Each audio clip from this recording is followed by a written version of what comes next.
Hello guys, welcome back to Star Wars Timeline. Today I'm happy to present a very special guest. He's the author of the Heart of the Jedi book, which we're going to discuss today. He's also a lifelong educator, a scriptwriter, lecturer in philosophy, history, art, and more. Mr. Kenneth Flint. How are you today, sir? Not much. I mean, as an older person who doesn't want to get anything, my wife and I and son are basically have been at home every single day for a year. So I haven't been doing much there. I mean, I've been still trying to work on some of my other books, but that's about all I get a chance to do. It's been quite an unusual a year and a half for all of us. Yes, yes, it is. And I wanted actually to begin this conversation with a brief summary of your professional career. If you could just walk us through it, and I'm pretty sure Star Wars fans and science fiction fans in general will be, glad to hear it.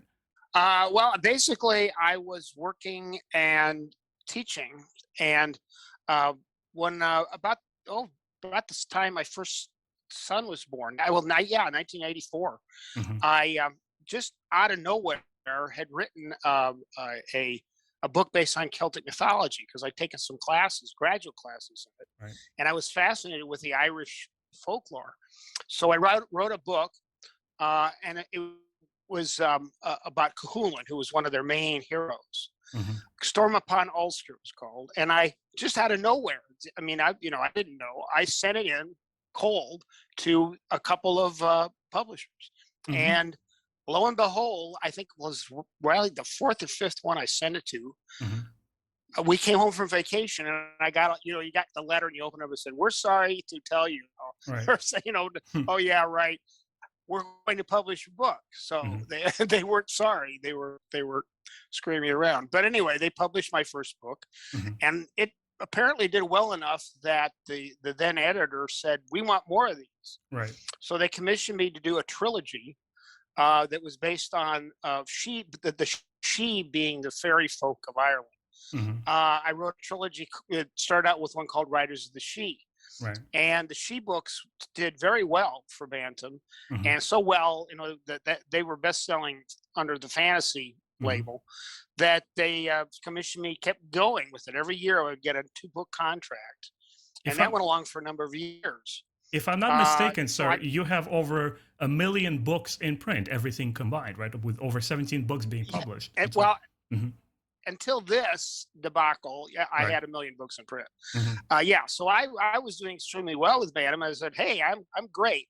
Well, then along comes this Lucas thing, and apparently, I mean, I don't know the whole story, but Lucas was publishing books through Bantam Spectra, and they had these hardcover ones that original ones had done extremely well, so well that they wanted to jump on it, and they commissioned them to do, I think it was 10 or 12 series of books, and so Bantam sent various authors that they had that were publishing fantasy who they thought were compatible to Lucas, and they picked, people they thought would work.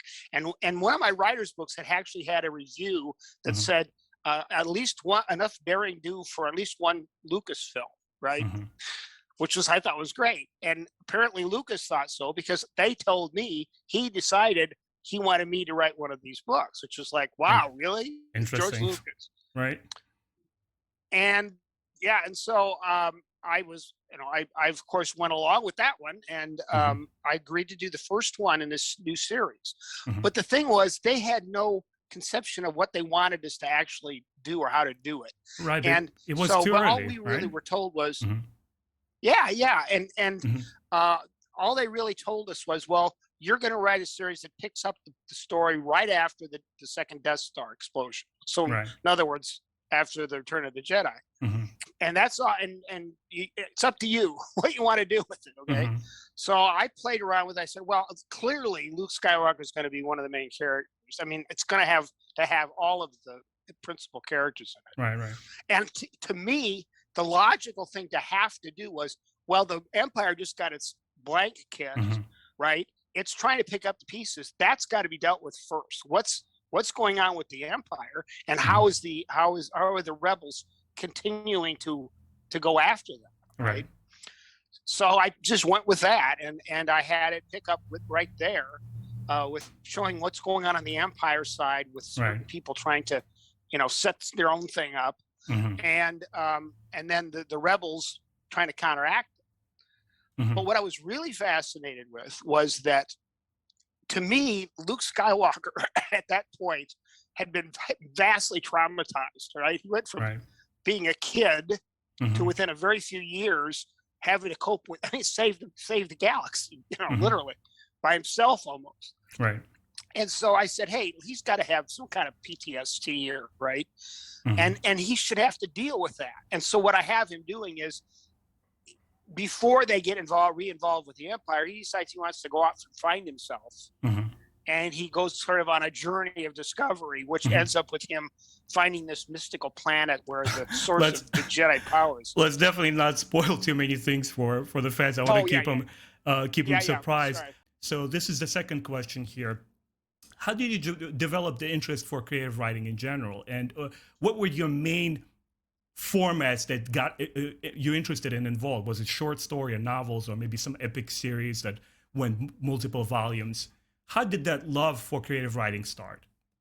Well, my love, particularly for writing fantasy and science fiction, came with when I was like in grade school. Mm-hmm. Weirdly, I was walking home from school and I found a book on the corner with the covers ripped off. Mm-hmm. And I took it home and I started reading it. And I said, well, this is a really good book. And it turned out it was The Gods of Mars by Edgar Rice Burroughs. Oh my God, we're Right? going to talk about this as well. And to me, that was like somebody was sending me a message, right? Because it's like I actually had to go out and find the book to figure out what the name of it was, because the covers were gone. Right. But I became a big fan of read everything Edgar Rice Burroughs wrote. Mm-hmm. So anyway, when I got into college, to make it shorter, I hadn't really thought that much about writing, and I guess I finally I got a couple short stories written, and I actually got them published fairly soon. Right. But that was all I was doing, and Mm-hmm. my graduate teacher, English teacher, Dr. Mm-hmm. Richard Lane, was really thought I should get into writing, and he read the short stories. He said, you know what? Why are you wasting your time on short stories? Why don't you write novels? So you had some encouragement. Nice. Yep. Mm-hmm. Yeah, he was probably the biggest, outside influence on me. And Mm-hmm. he taught the Celtic and Germanic classes. There you go. And that's why I picked up on those and started playing with them to turn them into modern novels, because nobody Mm-hmm. had that stuff had completely in the 80s Mm-hmm. was ignored completely. Mm-hmm. Mm-hmm. And that's when I got into that. So yeah, from that point on, I was moving. It's interesting. It's such an interesting thing, literature, that it bridges the gap between people. I'm originally from Russia. I came to New York when I was 14 years old, and obviously we're two, people of different generations and different cultures as well. But stuff like Edgar Rice Burroughs' novels, John Carter of Mars, the Martial Chronicles, There's There No, it bridges that gap, and we can sit down, and who would have thought? And I wanted to bring later in conversation, and here you go, just throw it out there. And I just wanted to say that regardless of when something was written, if it was done well, it's really timeless. There's no such thing, it really aged or it didn't. So I would say, just like Star Wars itself, and just like George Lucas, a person who became a modern myth teller, or shall we say reteller, who took those classical mythological motifs and brought them on screen. It's interesting also when I looked in your background and saw that you're also a teacher and scholar of humanities and Celtic folklore and stuff like that. It really, really intrigued me. And if I may, I wanted to continue with Star Wars now and throw the next question at you. And please tell us, as a fan, just as a viewer, not as an author, what was your very first time experience with Star Wars, first encounter, and what was your impression of it? Well, like I said, it came out of nowhere, because if you'll remember, I don't know if you're old enough, but back in '77, when the movie first came out, there was no particular big PR for it. They weren't assuming it was going to be a blockbuster movie. It was just a sci-fi movie. Right. And there was very little publicity for it. Mm-hmm. And I just happened to catch a commercial one day that I thought, oh, that looks interesting. It's got Mm-hmm. ships flying around and all that. Let's go see it, right? Mm-hmm. And as I mentioned, we were pregnant at the time, and Right. so as I say, my son probably got a blast of Star Wars music, which Right. he's a big fan too. So Well, that was probably part. So we went to it the first time, and here's the deal: I sat down. So people who have seen them later will never have this experience, mm-hmm. but the first time you see the first movie, you don't know what to expect. Exactly. You know what you've expected from sci-fi movies up to that point, right? Mm-hmm. But it was when the ship flew over. You're Mm-hmm. sitting there watching the screen, and the scroll goes by, Right. and that's kind of impressive. But then there's the black and the ta-da, right? Right. Right. And then the Death Star flies over, Mm-hmm. comes into view, and flies over. That's like that completely blew my mind. So Right. that I was hooked from that point on. And it's interesting that the fans who were lucky enough to see it in 1977 exactly quote and bring that particular scene as their fondest memory. I wasn't old enough. I'm 1981. I was introduced much later in 1987 when my dad bought our first VHS player, and we got them on pirated copied tapes because we couldn't have Western films in there. Right. But I also was very, very curious to find out, would you describe maybe within your circle of friends or just in general in America, what was the fandom like when that original movie just dropped? How were the fans responding to it? Well, I didn't get to talk. I mean, I went to see it, right? Right. It was a sci-fi film. Mm-hmm. So you had kind of a select audience initially. Mm-hmm. After it hit, right, everybody and their brother went to it. But at that time, it was probably pretty limited. And mm-hmm. the people I did know saw it, yeah, they were as impressed as I was. Well, probably not. I mean, I was pretty impressed. But yeah, they were, everybody thought it was massively well done. I mean, right. It was a way above and beyond anything that had mm-hmm. ever happened. And it was a two movie. Go ahead. Go ahead. Mm-hmm. I was just going to say the two movies that hit me that mm-hmm. were that one and then back to back, mm-hmm. Indiana Jones. Indiana Raiders Jones. of the Lost Ark. Of course, yeah. Timeless classic. So, oh yeah, but never like Star Wars. And it's obviously hardcore Star Wars fans. They look at countless docs, the documentaries and channels, and all this information is available to them. What was fandom like? What was the general consensus? I don't care as much for that. In regards to this interview, it's a pleasure to behold and experience your response to it. And I just want to follow up that same question and ask, what do you feel was the cultural impact of the film back in those days? We're talking about late 70s.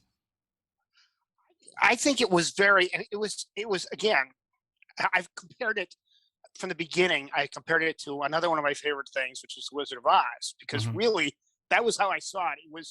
It was a journey like Dorothy and the Wizard of Oz, right? Having to deal with.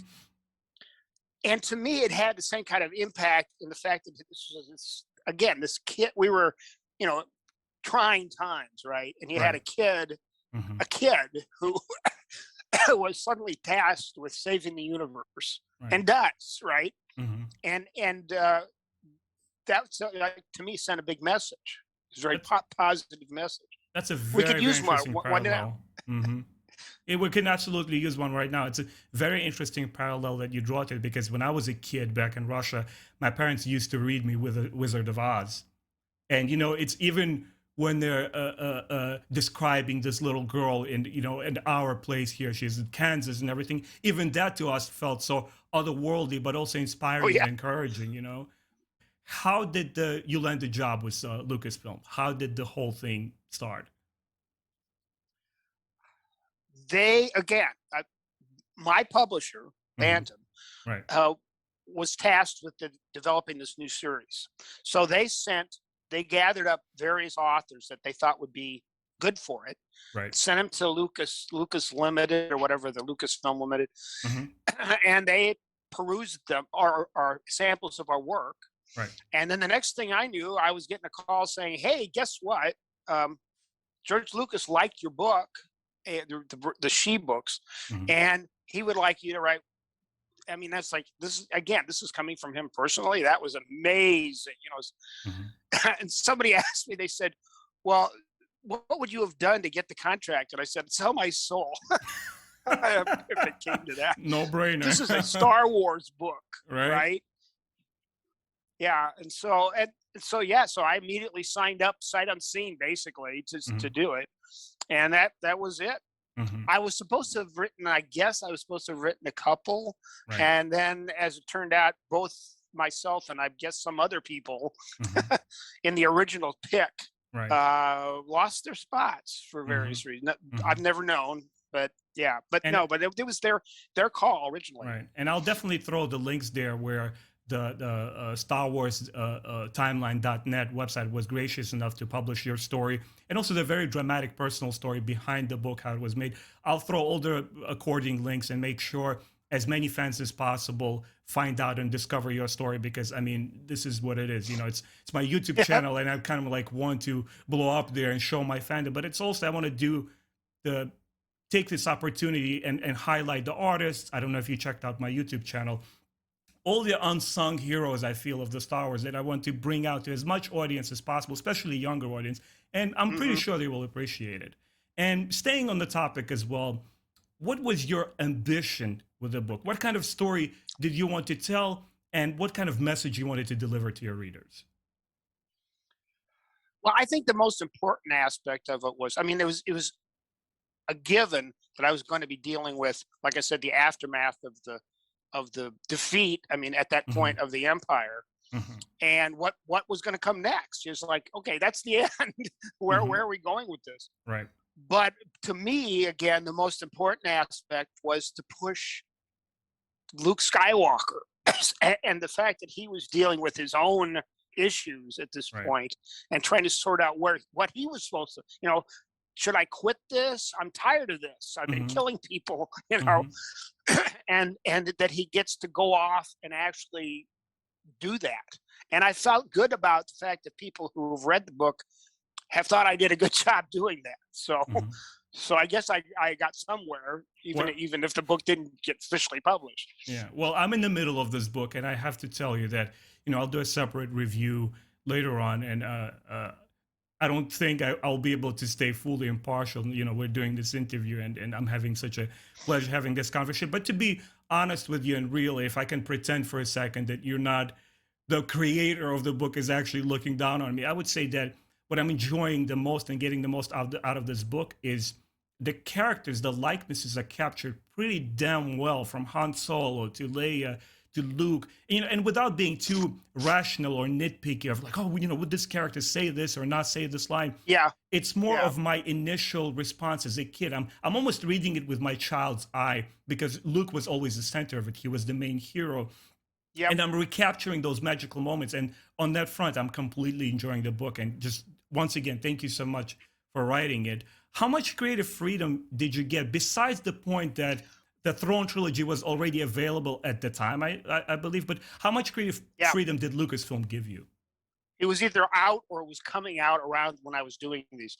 Okay. Um, they gave me. I was actually pretty impressed. I mean, Hmm. since they had nothing to give us. Do you know what I Hmm. mean? I'm Right. sure now there are all kinds of books detailing the Encyclopedias. universe. Hmm. Yeah, and we had none of that. We had the fact that I'd seen the movie a million times, Yeah. and we had and I actually went to them and I said, look, guys, I gotta know what the names, official names for star destroyers and all the stuff. I Right. gotta be able to name them, Right. and we don't have names for them. You just call it a Death Star, I mean, in the movie, Right. or a stormtrooper. So can you give me anything? Well, all they had, I guess, was these game books. There were Hmm. some, there were some games that had come out, I see. a few, I guess, and they had gamer books that outlined how you played the game and who the characters were, and Mhm. that gave us at least a basic idea what things should be officially called. That's So I pretty. didn't have a problem with that. That's pretty And when I interesting. sent the manuscript, yeah, Mhm. and when I sent the manuscript in, um, they seemed to think, what are you giving me? Oh, this is what they gave me. Yeah, this is literally what they gave me. These two books. Oh wow, Period. that's lovely. These are role Yeah, playing games, right? yeah, yeah. Role Nice. playing games, West End games. Anyway, yeah, I gave all the stuff to my son, of course.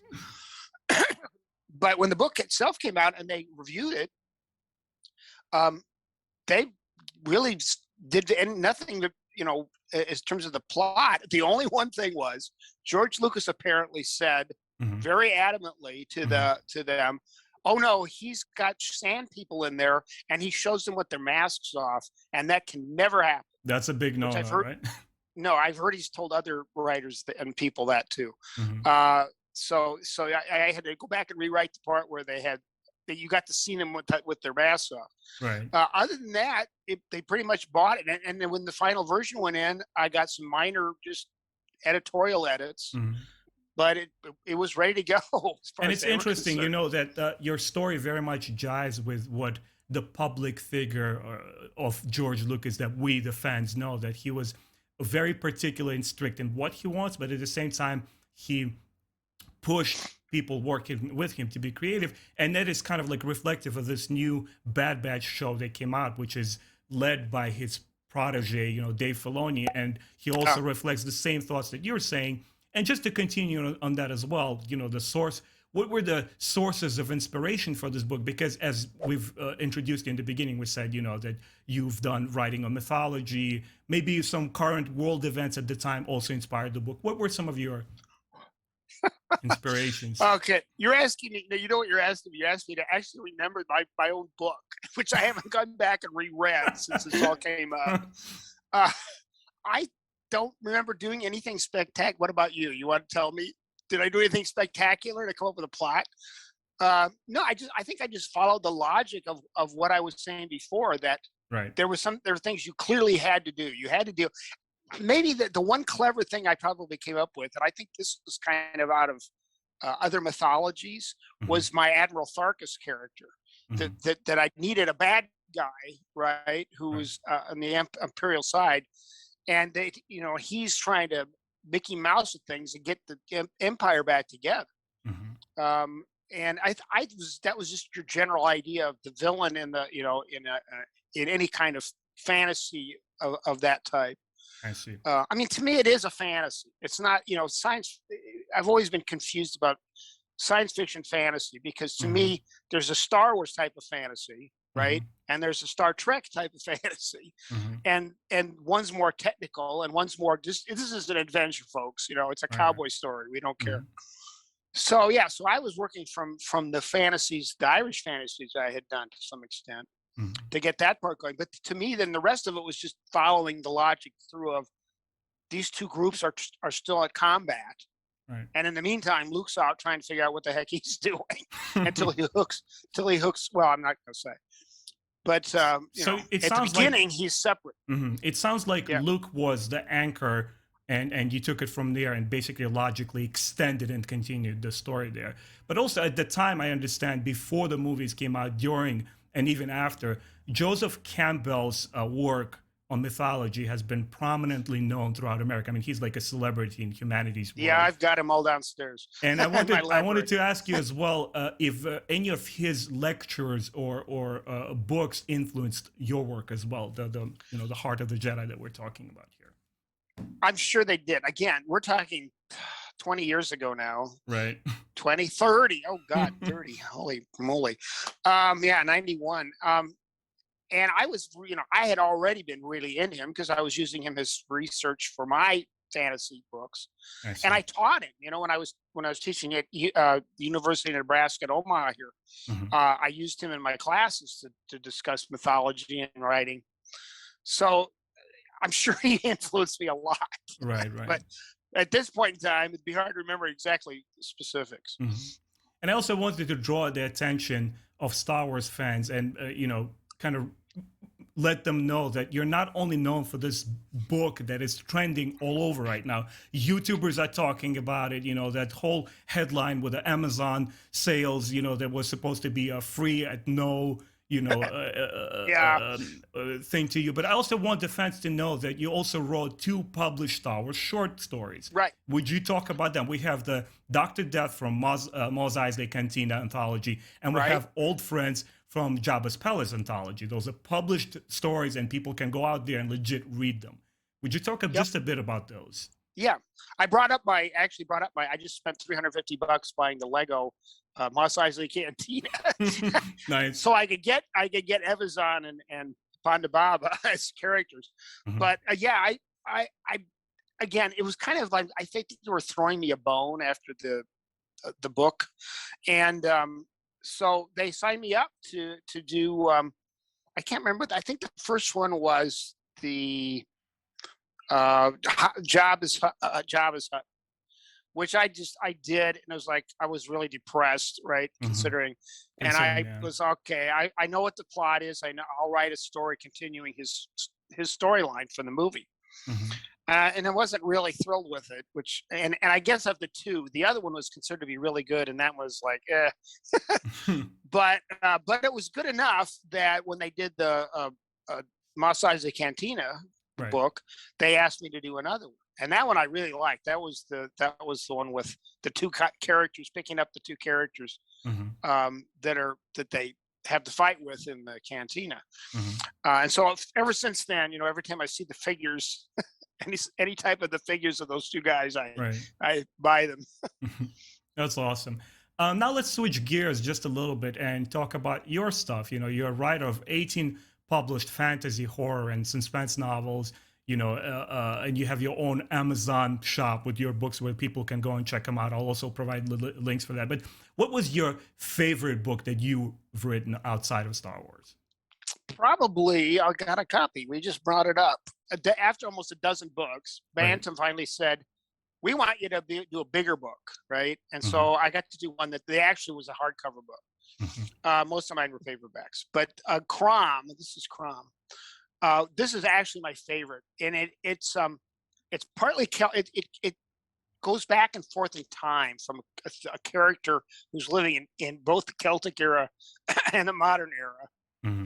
And in the Celtic era, he's fighting some of the basic, evil characters that were in all the mythology. Right. And in the modern world, he's just an ordinary guy who suddenly realizes they're back, and he has Hmm. to figure out how to deal with them in the modern world and get in touch with his past reality. Hmm. And I read it. I've recently gone. I was going back through them, and it was like that one I really like. I mean, I like the She books. The She books were my favorites, Yeah. probably because they were a big trilogy. They sold really well. People really liked them. Hmm. Really a tight fantasy trilogy. Hmm. But Crown was probably one of the more innovative ones that I did. That got to bring in more of my stuff rather than using Hmm. mythology as a base. It's So interesting that that you brought them up first because one of the things that I really, really was looking forward to before we, did this interview, I went over your Amazon shop and I look at this Shida trilogy, the Riders of Sheed, the Champions of Sheed, and the Master of Sheed, and it kind of harkened back to my days where before this whole pandemic started, I would just go to Barnes and Noble store and I would go on for hours checking out just impulse buys and looking at the beautiful artwork because I'm an artist myself. I'm a yeah, graphic designer, but I'm actually a trained animator. I have a bachelor's degree from School of Visual Arts, and not to underestimate how much the power of a good and imaginative cover right. attracts the buyer. And I also reinforce the idea that it's just as important. The visual aspect of Star Wars is just as important as the narrative side of it. And I went to the Amazon shop and I was ready to pick up this trilogy of books, but unfortunately, I'm the type of guy who likes physical copies. Like, oh man, they're sold out. I want brand new, crisp copies. Where can I buy them? Like, if they're available, I'll get those. That trilogy I've intrigues me got so some if much. you want. I've got extra copies of some of my books if you ever like it. Let me know. Absolutely, I would be delighted to have them, sir. I've kept a few. Some of my later ones I ended up keeping a box of them, and I'm going, what am I doing with this box of Right. books? I've actually thought of just putting them out there, but Hmm. I don't know how to do any of that. So Uh, the she books are interesting. The she books I liked because mhm. uh, I think I like the original covers the best. They were Oh, the I adore simplest. these. That's what I was looking at. These are absolutely fantastic. But I ended up with two different British covers. Oh, and then a cover, another American cover for some reason, Hmm. and then Japanese cover and even a German one. And none of them. I mean, I always liked this one most. Yeah. I don't know why they changed them. Would you happen to still remember the artist's name? No, I'm No. assuming it's in the book itself, but I don't know. I actually think, you know what? I actually should have known, because I actually contacted them once, and they sent me a copy of the cover art for the cover. But I think it's in the book, but I'd have to find it. Right. So let's move back to present now. Mr. Ken, not as a writer, but as, you know, a father and a grandfather and a person who's just observing this whole Star Wars thing as a fan. Are you still a fan of the Star Wars? Are you still excited, despite of the past, you know, the rough patches that happened? There were so we say a couple of things that, and we've watched, you know, the guys, both of my sons are very hot Star Wars fans, so we have watched all the TV shows, you know, the animated shows, all of the parts, right? And now, except now I'm getting old enough that I have to keep saying to him, okay, how does this all fit together? I'm losing track of how it fits together. Yeah. But I like the sequels with Hamilton. I thought those are great. I thought they covered, you know, they went along with the plot like they should have. The prequels I'm not real thrilled with, but I'm not the only one there, I guess. Yeah. And yeah, I'm looking forward to going to whatever they come up with, and I'll give it a shot. Right. You know, there's interesting phenomenon, you know, with the rise of, you know, social media and culture, where, you know, young people just want quick rewards for everything, and if they dislike something, it's automatically bad. I kind of want to reverse that and turn it around a little bit and let people know that, look, you and I can have a fun discussion why you like something and I don't, and it doesn't mean we have to be at each other's throats. You know, I remember in 1999, when I just came to the States, I was 5 years in the country, and we discovered that more Star Wars movies will be made. My first initial question was like, huh? What the heck is a prequel? Like, why are we moving back in the story instead of forward, where Darth Vader's story is pretty much complete? It is communicated perfectly by Obi-Wan Kenobi to Luke, and all the synopsis that we know for him to work as an anti-hero, if you will, or a villain, a fatherly shadow that every hero must defeat and step out of on his journey.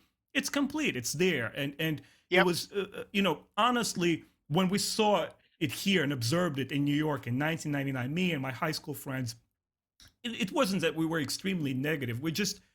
It didn't speak to us, the fans of the original films. We said, the Jedi are the like space police now. They're preaching peace, and then suddenly they're generals, you know, and a celibate all of a sudden. They can't have a relationship. It just didn't speak much to what my feelings or my child's imagination was of what is Star Wars outside of the, you know, screen borders. So what was your impression of the prequels? Why did they didn't click with you? The prequels? Right. Boy. You know, that's very difficult for me to say, because I mean, we all came home from them, right? And you know, all of us went to it, and we're like, well, okay, you know, what was the point of that, really? And yeah, seeing the characters as younger, supposedly, you know, or getting established. It just, I don't know. I mean, we expected there to be prequels from the beginning. I mean, we were told there were going to be 9 movies. I mean, I think Lucas was saying that right from the beginning. He was going to have a prequel trilogy and a sequel trilogy. But then we waited, I don't know how many years we waited till we almost gave up. There were jokes being made about, I don't usually wait 20 years for a sequel or whatever it was. So we had high expectations. Maybe that was, you know, that could have been it. We had massively high expectations just because they were Star Wars prequels, right? And the fact that they were just they were there, you know, they were stories, and didn't, as you say, they didn't further the original. You know, like you don't need to go back and write a book that tells me how Dorothy grew up before she went to Oz, right? And there was just that level of it, you know. I see. Yeah. And actually, you're forcing me to think about it, which I haven't ever really done. No, I hope you're enjoying the questions I'm throwing in. Oh yeah, I am. I'm definitely, every word that you're saying, I'm kind of like, wow, it's coming not only from a fan, but from an author as well. And just to now reverse and go forward in time and talk about the sequels, I hear a lot of stuff from the fandom, especially from younger generation, my generation as well. Um, Older fans, the 1970, 70 fans that I personally talk to, I don't want to generalize at all, but people that I talk to, they tend to be more lenient with it and say, well, it kind of went in a direction that I wasn't expecting, but it's fun and, and everything.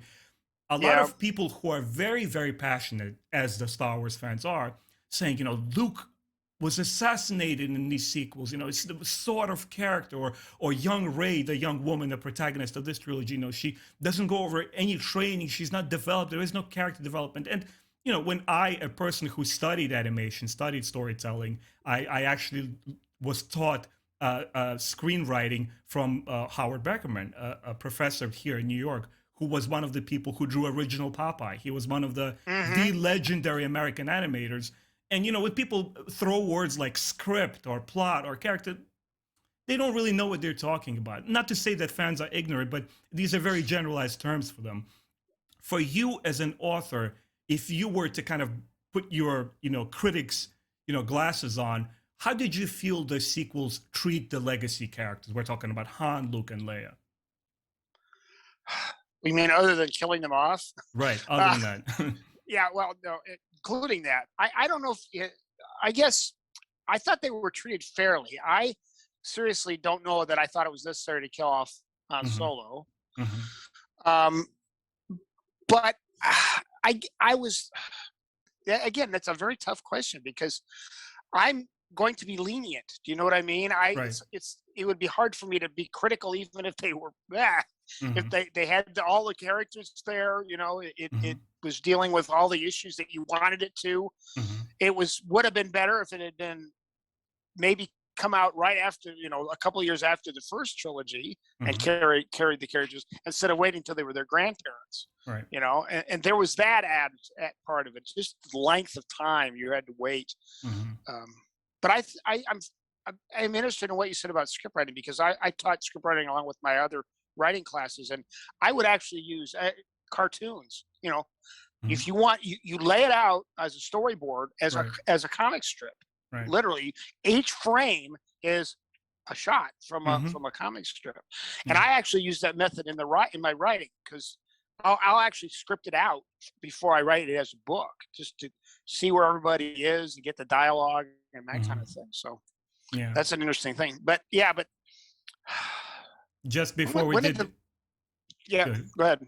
Just before we did doing this interview with you, my previous interview, right, just a few days ago with Ian Wilkins, who's a young animator from Canada. He just graduated, and he released these two wonderful, wonderful animated Star Wars films. And we just had this very interesting discussion about how to translate story from still shots, still images to to full animation. A little bit away from all the books and work, and let's move away from Star Wars as well. How do you like to spend your free time right now? Do you have any hobbies or like any passion projects? What do you do with your grandkids? That sort of stuff. Legos, lots of Legos. We're all Lego fanatic. I think I have an entire garage full of mostly taken apart Legos because I've been buying them since my older son was about 3 years old. So that's since 1980. And I pretty much bought him every good set, what we consider to be interesting sets. Now, of course, we buy the Star Wars ones, any of those kind of things. And that's it. And then of course, I've been trying more lately to actually get back to getting some of my books out because I've been saying, I still got some books that I like to get published here. Right. And with things the way they are, I've got some titles that would actually fit into the way things are developing in society. So, I've been getting them out and going through them and revising them and getting them ready to pedal. That's nice. I really hope it, if this video somehow blows up, somebody out there in the wilderness, notices it. Hey, it's the. Well, it's very. You're involved in this kind of thing too, but when I was publishing first, you just sent it to the publisher. You send a book to the publisher. Now they say, oh, you cannot send anything. You have to find an agent. Right. Well, you're not going to find an agent unless the agent already basically has a place to sell the book that you're offering them. Right. And so you get thousands of agents literally out there, and it's Hmm. like, how do I find one? It Yeah. scares me to death. It's yeah, it's And so competitive. Yeah. yeah, and I have no one to really ask for advice anymore, Hmm. particularly stuck in the house like we Hmm. are. So I'm hoping once we get past COVID and I can get on the street again, Hmm. I can actually get more of this accomplished. As a person, as a professional who has been working in this field for many, many years and also taught writing, um, I want to also bring your attention to the current writers of Star Wars, which is known as this, the story group, and under Kathleen Kennedy and Lucasfilm, they kind of like try to bring very, very talented young people together and kind of like have a more synergy and a wholesome story. And I've been reading the new canon books. I enjoy them just as much as the legacy stuff, the legends. Not everything is perfect, but you as a writer who has been in this field for many, many years, what would your recommendation and the message be to these people, especially in regards to public criticism and retconning? There's a lot of tendencies going on today where if people don't like a single thing about your book, they feel entitled to speak up and go to social media forums and say, well, fix that, change that. What your message would be to this new fresh blood writing Star Wars in regards to fan criticism? Well, fan criticism, I I ignore it. I mean, that's what I always did in the Mhm. past. I figured if my publisher didn't want, if people didn't buy my book, people didn't like my book, they wouldn't buy it. Right. To me, the critics are the people who don't owe you anything, who put out money Hmm. to buy your book. Hmm. And I mean, it's nice with this book that I'm getting people who just appreciated it because I don't, that's the only way it's going to be out there. Right. But yeah, I would say to them, don't even read these critics. Who are they? Right.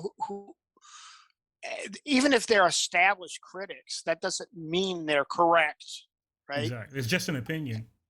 Yeah, and it's their opinion, one opinion versus, what I mean? Yeah, I go with your gut instinct as a writer. I mean, if you're any kind of writer, right, you know whether your stuff's good or not. Right. Your relatives, ask your wife or your sons what they think. Hmm. Your editor, because that's their job, right? And the public, really, that comes down to the public and what Hmm. the public likes. And with Star Wars, I mean, if you're staying true to Star Wars, Hmm. and I worry that there may be a lot of stuff out there that's gone so far astray from it. And I don't read that much of it. I mean, Hmm. when I first wrote my books, Right. my book for them, I made a point of not reading. The only ones I knew of were a trilogy that Kevin Anderson was doing or had Hmm. done.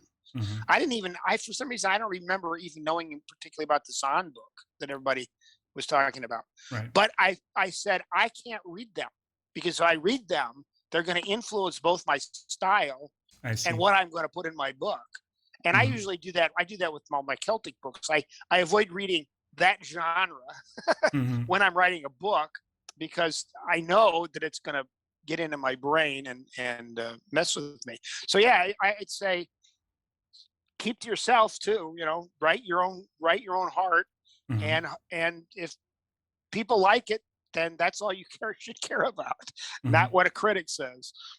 And a little bit more on criticism, critiquing other work, whether it's other mediums like film or animated shows, like Star Wars has the third show now, The Bad Batch, out, or fourth Yeah. actually. Um, oh, Okay. here it is. Here it is. Here's the question. Yes. You could pull them up actually. Show to the audience. Is it My wife, my Baby wife, Yoda? my wife knitted him before they actually made. That's You could buy amazing. one. That's amazing. Grogu. What do you prefer, Grogu or Baby Yoda? Well, I can't call him Baby Yoda. I call him Baby Yoda first, and I kept saying he's not Baby Yoda. Quit Right. calling him Baby Yoda. So when he got a name, but Right. then they used the name like twice. So Yeah. right in the original show, Yeah. but well, anyway. So this question that I wanted to follow up with the criticism, you know, let's say me and you have an opinion, the American classic 1959, Ben-Hur. I Oh dislike yeah. it. You like it. I have my opinion about it. You have yours. Outside of fan opinions, is there such a thing as logical and clear way or formula to look at a piece of creative work and say, well, I may not like it, but I think it works because it hits all those notes and the structure's there and ABCs. And yes, it's a good piece of work, but I don't just like it. Or everything, in your opinion, as writer, depends on personal take on things. I think the problem there is if you're addressing it to some, other people, right? Mhm.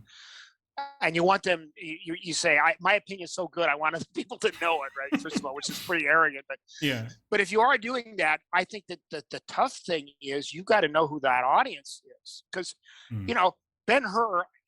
I saw Ben-Hur when I was a little kid. Okay, so I've got warped concepts of it. I like Spartacus better anyway, Yeah. but it was overblown too. But I'd say, okay, if you're not, they're like one of my Celtic books. I used to go around when I was really proud of having started getting published, right? Mhm. Hey, you want a copy of my book? And I started thinking, if these people aren't into Irish mythology Right. or fantasy, they don't want to read my book, Mhm. but they're going to take it because they don't want to hurt my feelings, right? And I started thinking, I got to ask them, what's your taste? What do Mhm. you like? And I'm going to have to gear whatever criticism I do to them, to that audience. And That makes sense. Mhm. critics not going to get a pure audience Right. Right. that unless you're writing in a magazine that's geared to a particular thing. You're writing in this Star Wars magazine. You can criticize Star Wars. You know who you're talking to as an audience. Mhm. But how many of those kinds of things, there aren't exactly venues for people who make blockbuster, hero Exactly. movies. Of course. Yeah. And Mr. Ken, once again, thank you so much for doing this for me. I feel absolutely honored. And just before I follow up with the last question, guys, Heart of the Jedi, I'll leave the link where all of you can go and read and appreciate Mr. Ken's work and, give him his dues and, recognition that he deserves. And once again, it's my pleasure to have been interviewing you. Well, thank you. And it's really been fun for me to do it. And it's been so long since I got to talk about it. Right? Yeah, yeah. And my last question to you is, what is your biggest personal accomplishment? What are you mostly proud of in your career? Well, I mean, I'm proud of having been a teacher, and I particularly like teaching humanities when I taught humanities Mhm. for several years at UNO. But probably just being able to get books published. I mean, to me, that's like how many people get to actually have books really published Right. and have people buy them and read them and like them, Mhm. and books like this one, particularly, and Mhm. even the Star Wars book, Right, that right. that I'm proud of getting to write that. I Mhm. was astounded that I got to write that, and it was a big thing for me. Mhm. So yeah, writing. I mean, probably generally writing, Mhm. and hopefully continuing to get right. So Hopefully. Did you ever receive fan mail, like actually what we're calling now snail mail? for any of my books, For anything. or just for the Star Wars? For Yeah. anything. Yeah. For Mhm. anything. Yeah, I used to get, and then of course once email came along, and Right. people had an availability to, but mostly I would get them through Bantam. They, Mhm. they don't know your home address, right? Right. But they would send in a Bantam, and Bantam would pass them on to me. I'd sometimes get a bunch. Mhm. And like I said, then once we got online stuff, then I would get emails from people Mhm. who had read them and wanted to talk about them, which was nice because I could actually communicate with them. Mhm. I mean, that's one of my biggest things now to mention this. I've got 2 or 3 of these people I've been talking to who are buying my books and giving them away to Mhm. people, their friends and such. Right. And I said, I would really feel good if there was some way I could sign them for you, Mhm. but that would mean you'd have to send them to me and I'd have to send them back, and it would Right. be a big mess. So, but it would be a great, if there's anybody can think of a way that you Mhm. could personalize books for Mhm. people who want them and like them, I'd Mhm. be happy to do it. My hope is, I'm very small channel now. I barely have like 1,000 followers. I think you have to hit 1,000 followers and 4,000 hours of viewership in order to get monetized and start Jeez. blowing up on YouTube. But my ambition for this interview was to people notice you, and not just beyond just the signature and stuff. I want the Star Wars community to start talking about you and say like, look, Lucasfilm and Disney. We still want more of these legend stories. And here's an author who put his heart and soul in this book. And I'm gonna do everything from my side. As much I'm gonna push it, and on my Facebook group, to my friends, to my YouTube channel, because your story has honestly moved me as a person who is creative, who has been struggling to get a career going, in a graphic design field here in New York. I know how crazy it gets out here. I know how competitive creative fields are in general across the board, whether you're a writer or an artist or a photographer. It's tough gig. And, your story personally has touched a kid from half across the world who, was raised in former Soviet Union and was grown with those, raised with those Star Wars stories, and continuing on enjoying it with your books. And I just want, on behalf of all Star Wars fans, I wanted to thank you. Well, I want to thank you for doing this for me, and it's that you like the book is important, coming from somebody like you, who I know understands. Okay, thank you so much, Mr. Ken. Thank you. Have a good one. You too. Bye. Bye.